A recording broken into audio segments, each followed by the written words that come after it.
So another day of Meghan Markle showing up her woke credentials. Um, it seems for someone who wanted to step back from media attention, um, this woman and her husband are just determined to keep in the public profile. So I'm going to read out the article. My battery's somewhat low, so I'm going to try to make this one condensed. But as always, I want to put context into it. I'm just going to read out the article. It's not too long, so bear with me. But I'm also making this in context of something else or something else that recently emerged. I'll just say that now, actually, before I forget. Vanity Fair magazine apparently had a cover leading up to the royal wedding in 2018 of Meghan Markle and Prince Harry. And that cover had a picture of the Duchess looking just happy. Her hair was flowing, she seemed exuberant, and the headline was Wild About Harry. Now, apparently, Markle is furious about this, was furious about this, and decided that it was racist. Work that one out. Um, it's easy to find I don't think I can link an image in my descriptions, but if you look at that, it's how any reasonable person could interpret racism in that. All it showed was a young woman looking excited. I just think it's absolutely abhorrent that people in public positions, as she is, weaponize race in the way that she so cynically has done so often. Uh, the article I'm going to read out is also related to this. Not the same article, but it's yet another one come out with. Of course, the the fact that Lilibet and Archie didn't get titles is apparently racist, but actually that was initially about the fact that George V had set down protocols for the royal family that direct line descendants, their children would get titles, and so would grandchildren. Now, Queen Elizabeth II was the great grandmother of Archie and Lilibet. That's why they don't have titles. And there's others who don't have titles either. They've counter argued that despite not being working royals, Princesses Beatrice and Eugenie have HRH. But look at Princess Anne's children. They're grandchildren of the Queen, and they don't have titles. I'm talking about Sarah Tyndall and Peter Phillips. But anyway, it's just yet another example of Meghan Markle trying to interpret something that really isn't there. Um, but I'm going to read out this article. Just bear with me. The piece is by Gergana Kristeva for the Metro. Meghan Markle has resumed her podcast on Spotify after a 4 week break following the Queen's death. How decent of her to give that break. After Her Majesty's passing on September the 8th, the Duchess of Sussex delayed the upcoming episodes during the official mourning period. The fourth episode of Archetypes was released this morning to the delight of fans curious to hear she mentions her stay in London with King Charles and other members of the royal family, but the 41-year-old seems to have avoided discussing the monarchy altogether. Must have been a challenge for her. Instead, she explores the toxic stereotypes with journalist Lisa Ling and comedian Margaret Cho. Opening the episode, the Duchess talked about her experience of growing up in Los Angeles was full of culture you could see, feel, hear, and taste on a daily basis. Weekends were spent in Little Tokyo or having iced teas and Thai town, I'm not sure if that's a grammar issue, or sitting with my friend Christina Wong and her parents at a Chinese restaurant, she said. As part of her love of getting to know other cultures, Megan recalls going to a Korean spa with her mum as a teenager. Oh, we might be culturally appropriating Megan as a mixed race woman. Said it is a humbling experience for a girl going through puberty because you enter a room with women from ages 9 to maybe 90, all walking around naked and waiting to get a body scrub on one of those tables that are all lined up in a row. All I wanted was a bathing suit, which you're not allowed, by the way. Once I was over the adolescent embarrassment, my mum and I would go upstairs. She would sit in a room and we would have a steaming bowl of the most delicious noodles. Now, that was part of the Asian American culture I knew. Okay, fine so far. I had not knowing all these stigmas and archetypes so many women of Asian descent specifically have faced until many, many years later. Specifically, Megan pointed at films like Austin Powers and Kill Bill for presenting caricatures of women of Asian descent, which she said are often overly sexualized or aggressive. Outlining these toxic archetypes, she stressed that labels like bimbo, diva, and slut only hold women back. Journalist Lisa Ling told her host how, when she was a broadcaster at Channel One, she was named top reporter in the Rolling Stone top list. Someone at my place of work out that article, drew slanted eyes over the eyes, and wrote, "Yeah, right," and then put it back in my mailbox, Miss Ling said. She added it was like a kernel of excitement that I possessed just withered away. It was so devastating that someone that I would see every day in my place of work, we were supposed to feel comfortable, just harbored those feelings about me and had the nerve to make it racial. Meghan launched her podcast series in August and had featured interviews with Mariah Carey, Serena Williams, and Minda Kaling so far. Now, just on the point about the journalist, obviously, if one of her colleagues made a racist caricature, that's, you know, no reasonable person's going to defend that. It's wrong. Period. Just wrong. Um, but there's a few questions about this. Firstly, Meghan Markle, as she so likes to emphasize, is a mixed race woman, right, of black and white descent, right? White father, black mother. Now, she's assuming that she can speak for Asian women. So she has this guest who's American Asian, and she's spoken of the experience she had. I'm not going to say that women of East Asian descent haven't had lived experiences that I, as a white guy, can't directly relate to. It wouldn't be right for me to just say, oh, they're lying or it's wrong, or that would be, I'm not going to do that. But this fixation on identity politics, I think, is what's truly toxic. I mean, Austin Powers and Kill Bill. Kill Bill, I haven't seen. I know there's a scene with uh like it's all based on martial arts. I can't remember honestly. Austin Powers. I'm trying to think what scene she's referring to. The whole point about Austin Powers, it's a satire. It's a comedy. It's not meant to be literal. That's the thing about Austin Powers. They're all stereotypes. I mean, that's full of British stereotypes. Austin Powers himself, his character is the goofy Englishman. Well, he's played by a Canadian, but he plays this goofy '60s hipster character. They're all stereotypes. It's a comedy. Um, but we've seen this a lot, in the world of entertainment. There's this constant crusade to purify everything, and any notion of here's the problem though. It's contradictory because if you have, let's say, you have an Asian female character and she's aggressive, right? She's a good fighter. Well, then, okay, so that's her character. But what's the opposite? If she's submissive and peaceful, well, that's also a stereotype. The point I'm making here is that whatever way they're portrayed, you will have someone saying, oh, it's a stereotype. Now, I do think in the past there was definitely attitudes that we wouldn't use today, and that's right. I look at some of the old Bond films and they're still watchable, but I can see why they've had to evolve.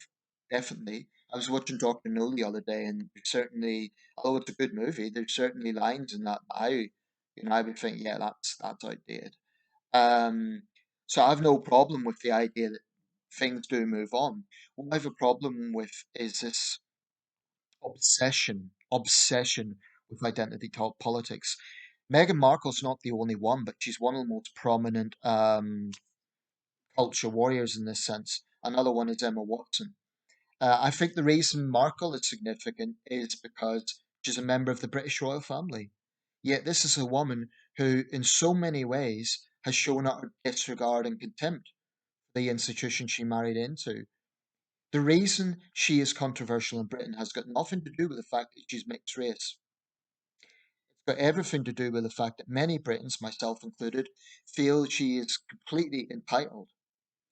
She reportedly complained when she went on royal tours that she wouldn't be paid for them. This is a woman who is morally entitled.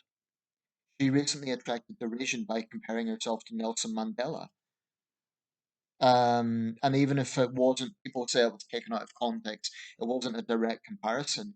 But the very fact that she would allude to that struggle in anything she's been through is utterly deluded.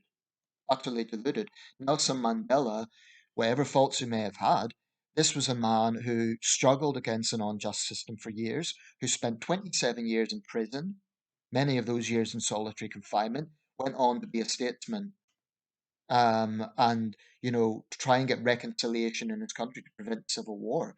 He's rightly seen as one of the towering figures of the 20th century.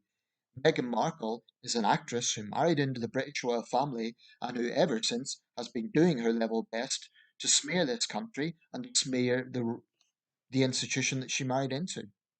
And I think a lot of people are fed up with her. Of course, she has her followers. You know, um, People who just will believe everything she says blindly and not consider for a second that there's two sides to every situation, and not consider, for example, this woman who loves to wallow in victimhood has herself been accused of bullying palace staff. Now, this actually corresponds to supposedly this hardline American business model that she brought to the palace.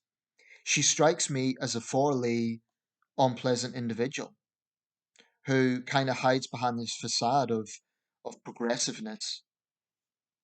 Well, back to the issue of stereotypes of Asian women. I think it's up to Asian women to determine that. But even then, I would say, well, um, you want diversity of portrayals, because if that's what you want, then there's going to be some portrayals that are less flattering than others, just as you have a diversity of characters. I mean, when we hear, for example, Asian women are just portrayed as submissive and sexual, are they supposed to wear towels? If a woman is good looking, um, is she supposed to be bland and dull just because she might be seen as attractive? There was another part of that article caught my attention. If I could just go back to it, um, because I'm thinking this can apply. Just bear with me a second. Um, I'm just scrolling down.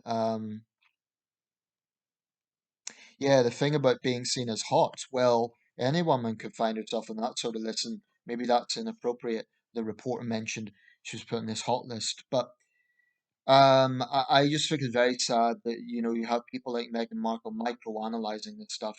Now, the reporter, she was talking about an actual experience she had, so I'm not going to dismiss that. But even that doesn't represent the whole. It doesn't mean, I mean, how you can connect a racist caricature from some immature person in an office to portrayals in a satirical comedy film, which parodies everyone. I just don't understand that. The whole point about Austin Powers is it's over the top. It's a spoof of the James Bond films. It's silly. I don't know how anyone could take that seriously and say this is harming the image of Asian women. I mean, you could argue it harms the image of 1960s Britain. You could look at it a lot of ways. Um, Sacha Littlefeather passed away recently. She was a Apache woman who gained fame when she took the award on behalf of Marlon Brando, or actually rejected the award at the Oscars in 1973. The Academy recently apologized to her for the way she was treated. Now, that was 50 years ago, almost 49 years ago, and context matters a lot. At that time, Native Americans were being treated in a very bad way, and I'm not saying it's much better today, but um, I'm just mentioning that because if we look at historic context like that, when she got up, she was booed and heckled. Apparently, John Wayne had to be held back from physically attacking her. But the way she went about it was very respectful. She made the point, but she didn't demand that there was, people be cancelled, or she didn't get into a whole thing about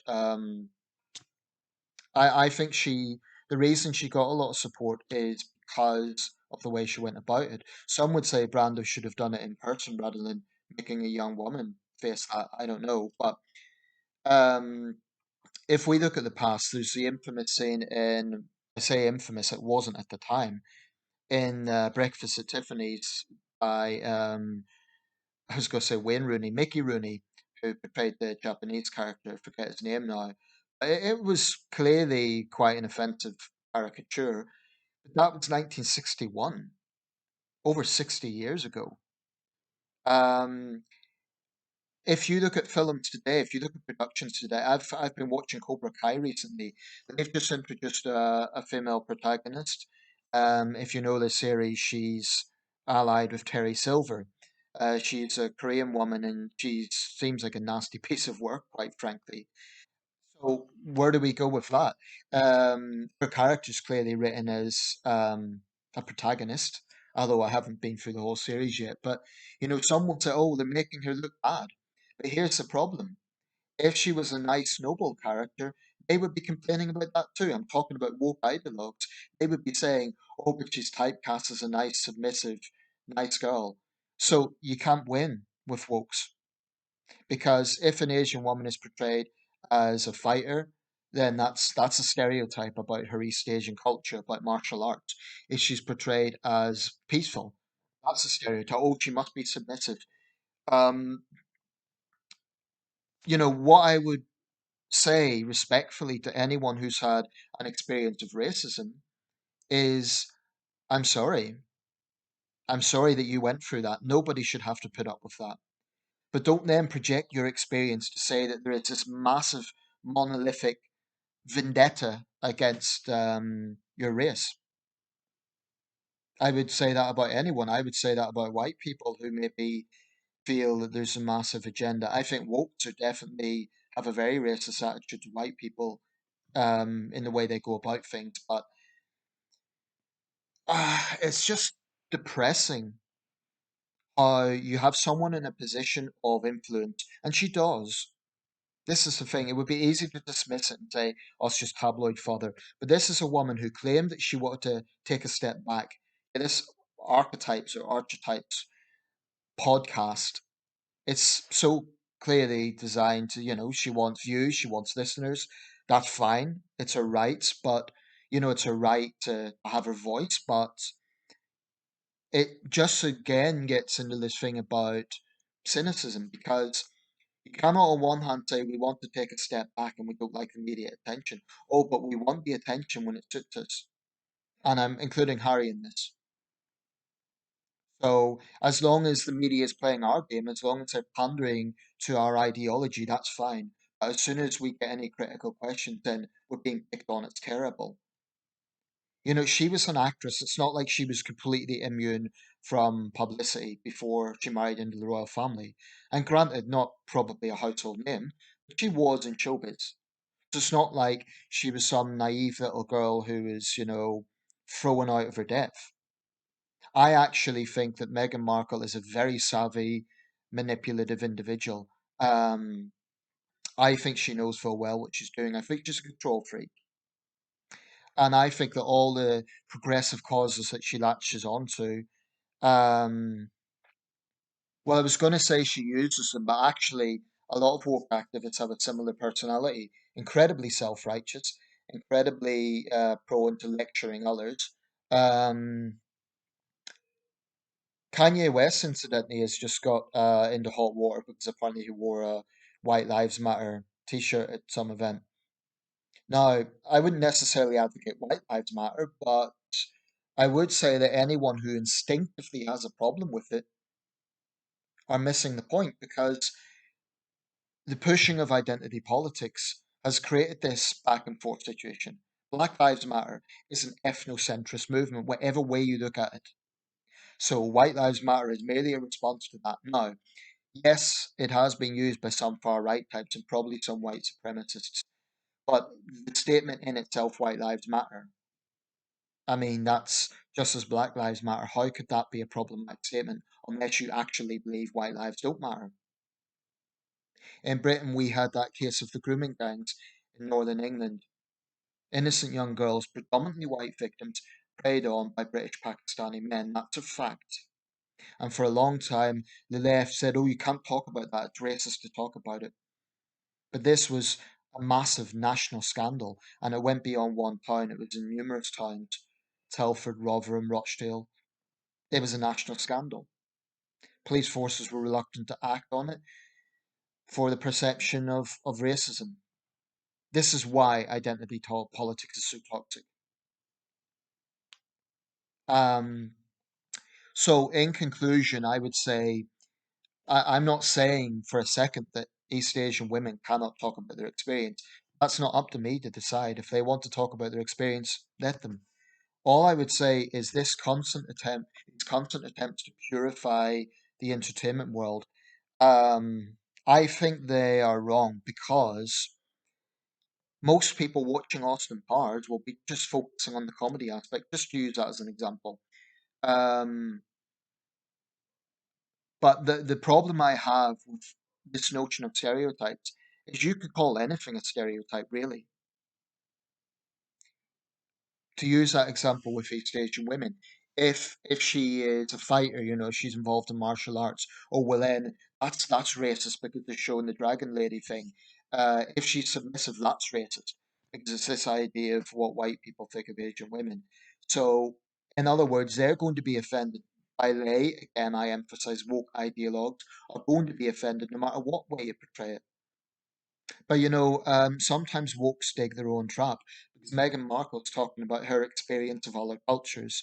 Well, according to woke orthodoxy, she might be culturally appropriating. But of course, they never introspect. They always say if they're guilt tripping for other people. It's pathetic. But that's the reason this woman is unpopular in Britain because people think that she is entitled. They think that she is very cynical and it's got nothing to do with the fact that she's mixed race.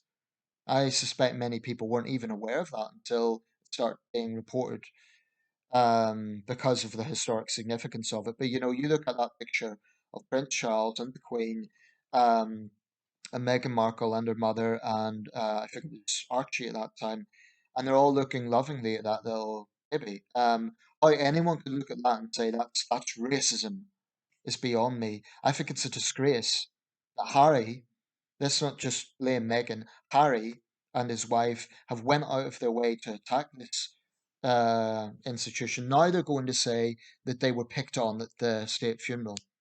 Mark my words, that's what they're going to say.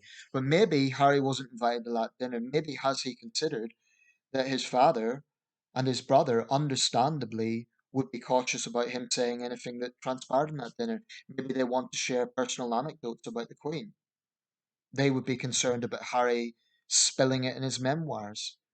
Do these people have no decorum? Harry and Meghan have no sense of. It's ironic, they talk about wanting privacy, yet they're showing absolute disregard and contempt for the royal family's privacy because they want to spill it all in the memoirs. It's so thoroughly hypocritical. That's why people are fed up with them. And I've tried to sort of say, well, maybe this is the media exaggerating things, maybe the media is bullying them. I really do think that at this point, the majority of the British public are just fed up with them. And this isn't a generation thing. A lot of young British people, this myth that Meghan and Harry resonate with the young people, I think it's actually a transatlantic gap. I think a lot of left-wing Americans, not idolize, but they respect Harry and Meghan because they're woke culture warriors. That's why they respect them. But the bias and the way that they've looked at this, just totally stopping short of outright vilifying the royal family, it's pathetic. They just latch on to anything they say and take it as gospel. And a lot of Britons are fed up of their country being smeared in this way. These two just need to make their mind up. Either they step back and they truly step back, they give up their royal titles, or they stop whining. Because, and I know that's nothing to do with the article that Meghan Markle was putting forward, but she's a very political person, right? That's fine. But that, being political and being opinionated doesn't go hand in hand with stepping back. People are going to debate your comments, they're going to debate your opinion. Expect it, don't complain about it.